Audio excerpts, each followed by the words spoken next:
Years ago, I gave up my US citizenship forever, and I never really cared that much about ever coming back. If you want to escape the Orwellian tax, regulatory, and societal policies of the US by leaving forever, but you'd like to be able to come back and visit, I'm going to tell you how you can do that.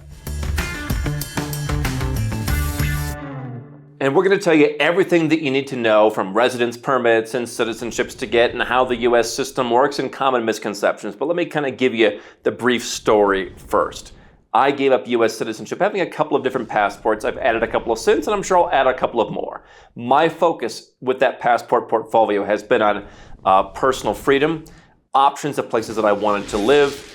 Some of it's just been kind of emotional, and some of it has been places that I thought were the future. I did not optimize for US visa-free travel because I figured if I ever wanted to go, I could apply for a visa. And if they turn me down because they don't like the fact of what I do, well, that's really more about them than it is about me, and I would happily accept that decision. I understand not everybody is like that. But I think that what we hear from our clients is very few of them from the United States want to renounce. We have folks who have Bitcoin who realize they're going to pay tax no matter where they go, and they might want to get out now. We have entrepreneurs who just don't really care that much about living in the US, but most of our American clients like the idea of staying American. They want to reduce their taxes. Maybe they want to live somewhere else for social or freedom reasons. But what they do want to know is their options. And so for me, my father came home when I was 12 or 13 years old and read a story about how the foreign earned income exclusion works, and how if you make more money than that, at the time it was about $60,000, you have to pay US tax even though you don't live there. And I said, why would you do that? Why is that right? And he said, well, it says here if you give up your citizenship, you don't have to pay anymore. I said, well, maybe I will. At 12 or 13 years old, before I left the US, I was pretty convinced I don't want to be American, didn't want the label. And yet it took me several years of living overseas before I felt, okay, I'm comfortable. I don't want to go back. So what our clients are asking, and what I think you might want to know, is what your options are in advance. Because if the worst ever comes to the worst, maybe you don't want to be American anymore. Maybe there's something, and you should write this down. What would have to happen for me to not want to be American anymore? They already tax you no matter where you live, but yes, there are ways to dramatically reduce that. Maybe it's something else. But I think people want to know their options, because you don't just wake up one day and say, today I'm renouncing US citizenship and never going back. Even for me, thinking, I guess, 20 years in advance before I finally pulled the trigger, that maybe that's something I would do. I had to convince myself it was the right thing. So here's how the system works. Unless you are Canadian, you need some kind of quote-unquote visa, let's call it, to come to the United States. Canadians have the most open access. You can come for 6 months at a time. Keep in mind, if you spend too much time in the United States, you may be dragged into the US tax debt. We've had a couple people who've had that happen to them. So Canadians, be careful. Pretty much everybody else needs what's called an ESTA, or they need a visa. So you've got, I think, 42 countries now that have access to this ESTA, which is an online pre-clearance system. You've seen other countries like Canada, Australia, New Zealand, and even South Korea roll these out. If you're an American, you don't file for one in Canada because you have the same reciprocal privileges. But if you go to Australia, you need to get an ETA. The EU is rolling out an ETIAS. So the US was the first one to do this, and theirs continues to be the most laborious. So who needs an ESTA? This is basically Western developed countries. The US has a pretty strict visa regime. And so this is the UK, most of the EU countries, Australia, New Zealand, Japan. Chile is the one in South America. We'll come back to a couple of important points about these countries in a moment. But basically, if you are the citizen of a pretty developed country that has a visa-free travel agreement with the US, you're still going to go online and fill out this ESTA before you're traveling. It's harder than some actual visa processes. But there is one thing that's tripped a couple of our clients with good passports up, and it will trip up thousands of other people. And that is, one of the questions on the ESTA is, have you visited Cuba, Iran, Iraq, Libya, North Korea, Sudan, Syria, or Yemen? Now, you probably don't want to go to most of those countries. We did have a gentleman a couple of years ago. He was British. He went to Iran on a holiday, just wanted to check out Iran. He had to go and get a visa at the embassy. He no longer could get ESTA. But now Cuba's on the list. And there are hundreds of thousands of Europeans a year, Germans, for example. They flock to Cuba. I've met many of them. I mean, to them, it's not this weird country. It's just a normal country. They will no longer be able to get an ESTA. So the US allows a small number of countries to visit visa-free. If you have one of those passports, you can come on an ESTA. You cannot have a criminal record. You cannot have previously been denied a US visa. I'll come back to that in a moment. And you cannot have visited any of these countries. They really look at your entire profile. And Americans can say, hey, that's great. We want to keep up the riffraff. I don't see how a British guy who goes on a holiday to Iran makes a difference, but those are the kinds of things that you need to keep in mind. In that list of ESTA countries, there is one citizenship country where you can get by making a donation. That is Malta. I do think if you get the wrong guy, they might kind of give you the look. I don't hear too many stories of that happening, but certainly, even if you don't need a visa, the guy who stamps you in at the border doesn't have to let you in. They can turn away anybody they want. And certainly in the US, as a judgmental country for immigration, they look at your nationality and they judge. You go to Singapore, you could use a bloody African passport. Ask me how I know. If your country's on the list, they stamp you in according to the protocol. Germany, same thing. The US, they do not do that. They judge. How did he get this? We don't like that. So anyway, everyone else needs to get a visa. Caribbean citizenship by investment countries, you're going to apply for a visa. Every other passport, and there's different rates of refusal. If you have one of those passports, it will also depend on where you live and therefore which US embassy you go in and apply at. Now, technically you can apply at any US embassy in many cases, but in general, if you go and apply at an embassy where they're in a better mood, like for example, the British guy, he went to Iran, he went to the embassy in London. They don't get too many people coming in begging for US visas. You went to Iran, you seem like a nice guy, here's your visa, go on your way. Whereas if you were to apply at an embassy where they reject a lot of people because of irregular migration, you're gonna have a harder time getting that visa. And so, if you're gonna renounce your US citizenship, you need to have a second passport. I would argue if you think you're gonna give up US citizenship, you probably want a third passport. I've been pushing people to consider that recently, having that third passport, because then if you give up the US, now you still have two. So I would at least be working on that third passport if I'm thinking at some point there's a trigger that may make me give up my US citizenship. So the question is, if you want a second passport that lets you come back into the US, let's walk through those. I'm going to cover one group of passports that I don't think we've ever talked about before, at least in this context. So stick with me for that. Now, how do you get that second passport and how do you get a good second passport? Well, if you already live overseas or if you're willing to move overseas and then wait a while before renouncing, then you can simply naturalize in another country. Let's go through the details of that. Now, the thing to keep in mind is, let's say you're the Bitcoin guy and you've got lots of Bitcoin and it's piling up and you live overseas because you want to, but the US taxes you on capital gains no matter where you live. You don't really control when those capital gains are going to go boom, and that may not fit within a naturalization timeline because the fastest you're going to naturalize in pretty much any country that has that ESTA access, that visa-waiver program that gets you back into the US without going to an embassy to apply for a visa, is 5 years. 5 years plus the time to get in as a resident, then the 5 years, then the time to apply for the citizenship, have them process it. So, I'll give you an example of a country that not only has visa waiver program, but their airports have pre-clear, where you go through immigration there, land in the US as a domestic passenger, is Ireland. You can get a residence permit in a handful of months, probably 3 or 4 months. 5 years you wait, you live there. And the last person I know who got naturalized in Ireland, it took about 14 months for the process, the ceremony, and then actually collecting the passport to where they can travel. So you're looking at close to 7 years all in. So keep in mind, naturalization may not be the best opportunity cost option unless you've already put in the time somewhere else. So how does naturalization work? Well, you simply live in a country. And so these are generally not countries that offer what we call paper residence, where you don't need to be there. There are residence permits where you don't really need to spend much time there. And after the requisite number of years to apply for citizenship, you just go and apply for citizenship. The US is not going to generally grant visa waiver program status to such a country. The ones that stand out to me are Ireland, because if you're watching this, you speak the language. So this whole thing of, I'm sure I'll learn, I'm sure I'll learn the German in the next 5 years. Yeah, okay. Ireland, you don't need to worry about doing that. It is one of 2 English-speaking countries in the European Union, which makes up the majority of the visa waiver program countries. The other one is Malta. You can get that through their citizenship program, the MEIN, where you're going to donate about $1 million, including all the fees. But if you're going to try and be naturalized in Malta, it's tax-friendly while you live there. But our experience and what we've heard people talk about is it's basically going to take you 18 years to qualify. So they say it's 5 years you can apply. It actually generally takes most people 18 years to apply for naturalization in Malta and get it. So that leaves English-speaking countries in Europe. Ireland's the only option. They've got a tax-friendly non-dom program. You can live there. You can pay probably a single-digit rate of tax if you're a high earner, and then you can apply for that citizenship. What's interesting about Ireland is compared to the UK, where I don't know what path you could use to really get into that if you're an entrepreneur that actually works. Ireland, I think if you have global business interests, they will be a bit more flexible with the amount of time that you need to be there. Generally speaking, you're looking at 7, 8 months, somewhere in that range per year that you're going to spend in Ireland to qualify for citizenship. You can also look at Chile in South America. They have a 3-year tax exemption program, and so the first 3 out of 5 years can be pretty darn tax friendly on all your foreign income that you earn somewhere else. So the cost of Chile, probably if you're a high earner, is going to be more than the cost of Ireland if you structure your affairs properly.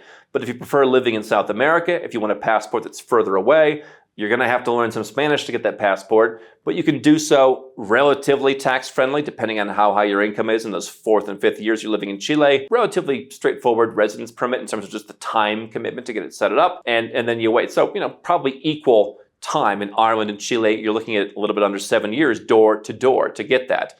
New Zealand, probably about the same time, maybe a little bit shorter. There's some kind of sort of tax options for folks moving into New Zealand. Not a huge fan. They've lost a lot of investment for their investment migration programs. They're retooling that right now, but it's multi-millions of dollars to move to New Zealand compared to Ireland or Chile, where the requirements are, set up a company or show you have income. So New Zealand to me is not only further away, which can be good. Obviously, Peter Thiel and many other people like that about it, but so is Chile. Chile's pretty far away too. Ireland also is historically a pretty neutral country. Not that it's far away, but it's neutral. So, those are the countries that stand out for me. If you are originally from Latin America and you've become naturalized as an American, you may be able to move to Spain and apply after 2 years of residence in Spain. They have the tax-friendly Beckham law. It's not the most tax advantageous country in Europe, but there are some benefits. And if you are from Latin America, you can go to Spain, and the entire time that you're going to spend those 2 years, plus probably another 2 years waiting for your passport, maybe even more, that entire time can be relatively tax-friendly. So Spain could be an interesting way to do that. Those are the countries that stand out to me as places that you want to move. Obviously, you can move to Portugal, and you can wait again, probably about 7 years. You're going to learn Portuguese. They no longer have a tax incentive, so you're going to pay pretty high taxes. You can move to Switzerland. They have a tax incentive, which you lose once you become a citizen, but it's 12 years to citizenship. So that's a longer timeline, right? People like to go to Italy, longer timeline for citizenship. So for me, Ireland, Chile, New Zealand, if you're from Latin America, Spain could be thrown in that mix. Places that you could naturalize. If you're already living in the UK, obviously you could naturalize there as well. Here's another option, though. You could live in a British Overseas Territory, the BOTCs, like the Cayman Islands or Turks and Caicos, and get citizenship. If you are of Canadian passport holders, and I believe Turks and Caicos passport holders, can go with proof of no criminal record directly from their country to the US, visa-free. Not all the BOTCs, so like Montserrat, for example, cannot, I don't believe, go to the US. But if you have like the top tier British Overseas Territories passports from the Caribbean territories, then you can, in some cases, go to the United States. Again, if you have a criminal record, you're probably not going to the US no matter what. So to get a BOTC passport, let's say the Cayman Islands, you go and you live there. Much like in the UK, you're going to spend about 9 months per year there. This is not a place where you're going to go and be traveling the world. You're spending the vast majority of your time in that particular Caribbean BOTC. Cayman Islands, Turks and Caicos. 9 months a year, 5 years. Apply for citizenship. You get a special passport. Now, the Cayman Islands is not a country. The Turks and Caicos is not a country. You get your own version of this British Overseas Territory passport. From there, you can then go and apply for UK citizenship. And obviously, British citizens have full travel privileges to the UK under the visa-waiver program. They do not need to fly from the UK. They can come in from wherever they want. And so that's a path, whereas it's difficult to immigrate to the UK today. I don't really know of any workable path that allows an entrepreneur just to set up a company, hire a few people, move a little bit of their tax base to the UK, keep most of the company overseas. They don't really have that. Even starting your own company, unless you're starting some amazing company with venture investment, you're not moving to the UK. Passive investors, they got rid of the investor visa in the UK. And the UK got rid of their non-dom program after 200 years under Labour. So it's not tax-friendly to live in the UK, and it's not even really a place you can get into. I asked Nigel Farage when he spoke at Nomad Capitalist Live, I said, why don't you guys have a program for this? And he's like, well, I guess they don't want rich people to come here. So that's one path. We haven't talked about that much before. Use a tax-friendly Caribbean country, 0% tax in some of those BOTCs like the Cayman Islands. And it's one-stop shop. You can move to the Cayman Islands, You can set up your company in the Cayman Islands. You can put a lot of stuff in the Cayman Islands. Good banking. If you're a resident, you can do all that. Now, for Americans, Cayman Island companies, still have some restrictions in how you work with U.S. tax if you're keeping that U.S. citizenship. But from a lifestyle perspective, a lot of people like that. That's one way we haven't often talked about, to then hopscotch not only to a good passport you can potentially get back into the U.S., but then you go to the UK, and that does get you back for sure into the US. Also in Europe, the golden visa path in Portugal. You wouldn't move to Portugal and naturalize. You can get a golden visa in Portugal. You're basically going to spend a couple weeks a year there over the 5-year period. So again, I said door to door, you're probably looking at 7 years. Golden visas have been very slow to be issued. They have made some changes to where you can actually be able to apply for citizenship as if they were issuing your golden visa at the speed that they initially claimed. So I think 7 years is possible. We'll see how it goes. It's been a slog in Portugal, but I think they're starting to move in the right direction.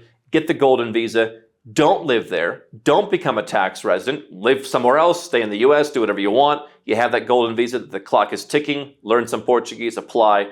7 years from now, you are back in. Now, keep in mind something about this. You could renounce US citizenship by having some other passport and then get a better passport thereafter. So you could say, you know what, I want out of here right now. I'm going to go and get my Caribbean passport, Caribbean citizenship by investment. I happen to be St. Lucian. I'm very proud of it. And you can say, I'm going to renounce as a St. Lucian. And I'm going to have that one passport for a while. So maybe there's a few places I can't go to. Because we come back to the point I made about the ESTA. Have you ever been denied a US visa? People think, well, I'm not as a British person. No. The question isn't the passport. The question is the person. Have you ever been denied for a US visa? And so you could theoretically renounce on any passport, but then wait, right? So get St. Lucia, renounce the US, and then go and live in the Cayman Islands. Now that tax-free Cayman's company is truly tax-free. Do business all over the world. You're not paying any tax. You've got a tax residence company. Everything's taken care of. The only thing you shouldn't do is apply for a US visa if you don't want to take any chances. You also can't go to Canada or Australia or New Zealand. You might need a visa to go to Thailand or somewhere like that every once in a while. Not the worst thing in the world. I'd love you to have an additional passport on top of that. But if you're saying, hey, I'm going to spend 9 months in the Caymans, I'll go to Europe as a St. Lucian, I'll go on holidays, it'll be fine. That could be a strategy to where you're just working towards that US access. You can get out now and say, hey, 5 years from now, 6 years from now, hopefully I can be able to go back. The other thing you can do is citizenship by descent. That's your family tree. We've had clients that pair European citizenship by descent with Caribbean citizenship by investment, and then they have the option to say, hey, if at any point while I'm waiting for this European citizenship by descent, a passport through my ancestry that I'm entitled to, that might take 3-4 years in some cases. If at any point I've had enough, I just pull the trigger out and I say, hey, I have the Caribbean passport and I'll wait for the European one. Now, we have some clients historically who've been Hungarian.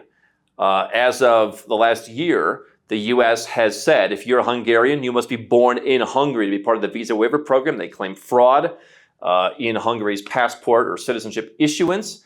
And so it's actually interesting. We've mentioned this before. What if you're a Hungarian born in the United States? Is that still fraud? Well, they'd say maybe. Maybe they argue that Hungary is a little too loose with proving ancestry. I have not seen that, quite frankly. So Hungary is a citizenship by descent where Hungarian-born Hungarians can go to the US. I have heard a story of a Hungarian being turned away because they didn't understand he was a freelance worker. That wouldn't work for you if you weren't born there. Romania, Bulgaria, and Cyprus, which used to have a citizenship by investment program. The former CEO of Google did Cyprus, Eric Schmidt. Those countries, in violation of the EU's visa agreement with other countries, they do not have access to the US.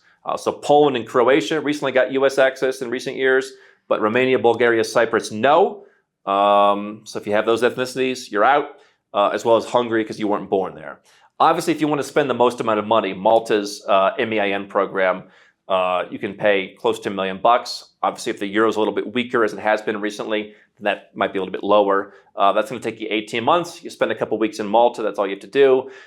You don't need to pass a language test, and they speak English in Malta anyway. And that's the way that if you don't have citizenship by descent, if you don't want to move to the Cayman Islands, if you don't want to invest in Portugal and get a golden visa and wait around, if you don't want to live somewhere else and wait around, then the path is going to cost you about $1 million. Obviously, the U.S. because they pay so close attention to what every country is doing for this kind of stuff, because quite frankly, I don't think they want their citizens to be able to leave. They might ask you some questions. How did you become Maltese? Especially if it says in the passport you're born in the US. Haven't heard again an issue of many people having a problem with that. You know what? Maybe if a loudmouthed YouTuber whose business is helping people do this went with a Malta passport, maybe they wouldn't like that. There are other countries that have what's called fast-track naturalization. You may have heard about Austria. If you donate some amount, depending on where in the country, depending on what it is, depending on who's helping you, I think 2.8 million euros up to 7 or 8 million euros in donation. You can become Austrian. They do not allow dual citizenship in Austria unless it's given through this special procedure, in which case you can be a dual citizen, so you could keep that. That's sometimes, by the way, we've had clients who live in the Netherlands, and they say, hey, I'm going to apply for Dutch citizenship, which requires me to renounce my previous citizenship. Hey, US, sorry, I want to live in the Netherlands. I work here. They made me. And they actually, I've been told by people that goes over, yeah, okay, that makes sense. I mean, you've lived there, you paid taxes, and you chose them, and God bless you. The US does not like, hey, I paid $1 million, I contributed to a small country, they're doing well financially because of it, and now I get to travel the world. No other country, maybe Canada, maybe Australia, no other country cares. You go to Singapore, they're not going to care why you're Maltese. You go to Malaysia, they don't care why you're Maltese. You go almost anywhere, they don't care. They don't care. So, if you can qualify for Malta, that's probably the best way to go. Austria, you can also invest in businesses. I think the lowest investment we saw was 6 million euros, but I think that guy also had some Austrian heritage or something. He didn't qualify for descent, but they liked him. Hey, invest 6 million euros, we'll give you a passport. Poland has a program. Haven't seen many successful cases there. Other countries do that as well. If you go and create 100 jobs, that could be a case in a lot of countries. To go and say, hey, I've created 100 jobs. Can you make me a citizen, please? If you know the right person, that could be a possibility. But if you can do Malta, you're going to save yourself a lot of time doing that option. So those are all the different ways that you can go back to the US. Now, obviously, anybody can get any passport and can apply for a visa. And we've got people who work on our team, Armenians, Georgians, Malaysians, people from all over the world, Colombians, Venezuelans. They get US visas. They go there. Now, those people are not born in the United States. They are successful people who have good jobs. Some of them have law degrees. They have high salaries in many cases, at least high enough for where they are. They were able to convince the US, I'm going to come home afterwards. I have no reason to stay in your country and be an illegal immigrant. Odd as it sounds, the idea that I think is often propagated in our industry that, why would a former US citizen want to be an illegal immigrant in their own country? The US government doesn't see it that way. You would think that if the stereotype that people give up citizenship for tax is true, which I don't believe. If you would have told me, if I hated living everywhere else in the world, if the only place I wanted to live was the US, and you told me, pay high taxes and live where you're happy, or be miserable somewhere else and don't pay, I would choose to be happy. I'm actually happier living everywhere else. But yet the stereotype is, Nomad Capitalist doesn't want to pay tax, everyone else giving up citizenship doesn't want to pay tax.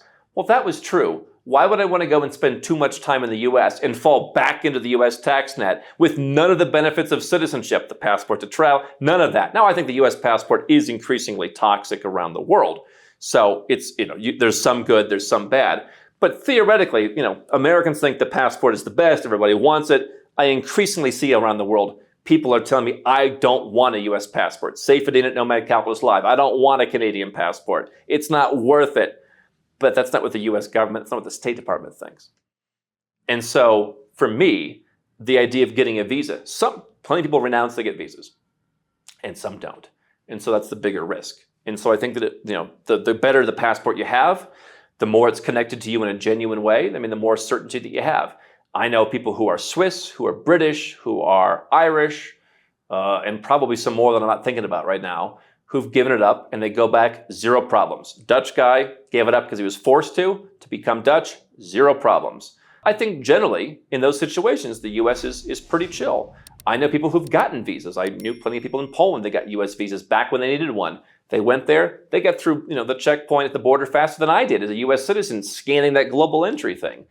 And so for me, the renunciation is the issue. Now, my point is, if the US government wants to be the toxic relationship partner that you get away from, and then every once in a while you want to go back and say hello to your old friends and they don't let you, quite frankly, I don't know, why do you want them? I'm fortunate enough to have a family. I mean, the one reason I would want to go back is to see my grandmother. My grandmother just turned 95 years old. Fortunately, my grandmother, like my father, supports and accepts and respects what I do. We talk on Facebook Messenger. You know, we have a nice relationship that way. My family was never the most close-knit family. And so they supported me in doing what I want to do, not, you know, supporting them. If you don't have that, I understand why this is important. But I also think you got to factor in, at some point, leaving a toxic relationship might mean leaving it. These are some ways to give yourself the best chance in case you want that option. This is Oman, and today we're showing you luxury living in its beautiful capital city of Muscat.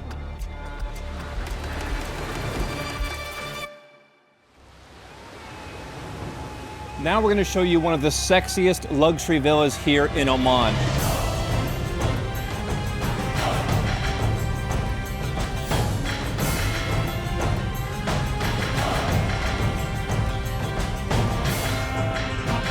We're going to show you how to live like a king